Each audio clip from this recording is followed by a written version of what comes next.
பழனிசாமிக்கு எதிராக தினகரன் போர்க்கொடி தூக்குவார் என்று எதிர்பார்த்த நிலையில் நான் ஒதுங்கிக் கொள்கிறேன் என்று அவரே சொல்லும் மனநிலைமைக்கு அவர் வந்ததற்கு காரணமே நம்பிக்கை துரோகம்தான் என்று கூறுகிறார்கள். அதிமுகவின் துணை பொதுச் செயலாளர் என்ற பதவியை தினகரன் பெற்றபோது உற்சாகமாகத்தான் பணியாற்ற துவங்கினார். ஆரம்பத்தில் குடும்ப உறுப்பினர்களிடம் கொஞ்ச நாள் ஒதுங்கி இருங்கள், நிலைமை சரியாகட்டும் என்று சொல்லி கட்சியிலும் ஆட்சியிலும் குடும்ப உறுப்பினர்கள் தலையீடு இல்லாமல் சரி செய்தார். கட்சியினரிடம் எப்போதுமே மென்மையான போக்கை கடைபிடித்ததால் கட்சி நிர்வாகிகள் கூட தினகரன் நடவடிக்கையை ஆரம்பத்தில் வரவேற்றார்கள். ஆனால் தினகரனுக்கு எதிரான கருத்துக்களை கட்சியில் பரவ விட்டதில் அவர் குடும்ப உறுப்பினர் ஒருவரேதான் காரணம் என்று கூறுகிறார்கள். சசிகலா குடும்பத்தில் முக்கிய பிரமுகரான அந்த குடும்ப உறுப்பினர் பழனிசாமி முதல்வரானதும் பெரிய லிஸ்ட் ஒன்றை அனுப்பியுள்ளார். அதிகாரிகள் டிரான்ஸ்பர் குறித்து அந்த லிஸ்டில் இருந்துள்ளது. இந்த தகவலை பழனிசாமி தினகரனிடம் சொன்னதும் எந்த சிபாரிசும் வேண்டாம் என்று கூறியுள்ளார். அந்த லிஸ்ட் குப்பை தொட்டிக்கு போய் உள்ளது.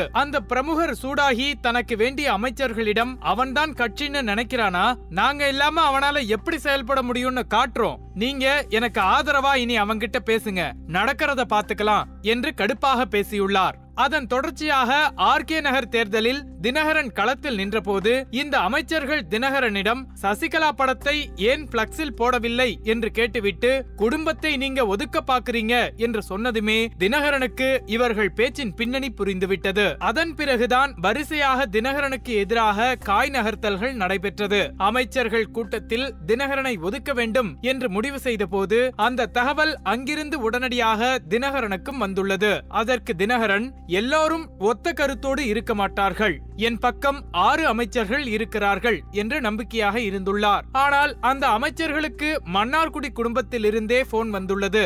நீங்கள் பழனிசாமிக்கு ஆதரவு கொடுங்கள், கட்சி ஒன்றிணைந்தால் போதும் என்று அட்வைஸ் கொடுத்துள்ளார்கள். அதன் பிறகுதான் தினகரனின் மனைவி அனுராதாவிடம் முக்கிய அமைச்சரே போன் செய்து மத்திய அரசு அழுத்தம் ஒருபுறம், உங்கள் குடும்பத்திலேயே உங்கள் கணவருக்கு எதிராக காய் நகர்த்தல் ஒருபுறம் என நெருக்கடிகள் அதிகரித்துள்ளது, யாரும் அவர் பின்னால் நிற்பார்கள் என்று நம்ப வேண்டாம், அதிகாரத்தை நோக்கிதான் எல்லோரும் போகிறார்கள் என்று சொல்லியுள்ளார். இந்த அமைச்சர் தான் தினகரனுக்கு வலதுகரமாக இருந்தவர். தினகரனும் எந்த நிலையிலும் என்னை விட்டு போக மாட்டார் என்று நம்பிய ஒரு அமைச்சரே இப்படி சொன்னதை கேட்ட அனுராதா அந்த தகவலை தினகரனிடம் நள்ளிரவில் சொல்லியுள்ளார். அதை கேட்டு அப்செட் ஆன தினகரன் யாரையும் நம்ப முடியவில்லை, குடும்பத்திலும் குழிபறிக்கிறார்கள், உடன் இருந்தவர்களும் விட்டு போகிறார்கள் என்று மனைவியிடம் புலம்பியுள்ளார். அதற்கு அனுராதா இப்பொழுது அமைதியாக இருப்போம், கட்சி ஒன்றிணைந்த பின் நம்மை அவர்களே கூப்பிடுவார்கள் என்று நம்பிக்கை கொடுத்து அமைதியாக்கியுள்ளார். அதன் பிறகுதான் தினகரனின் அந்த சென்டிமெண்ட் அறிவிப்பு வெளியானது.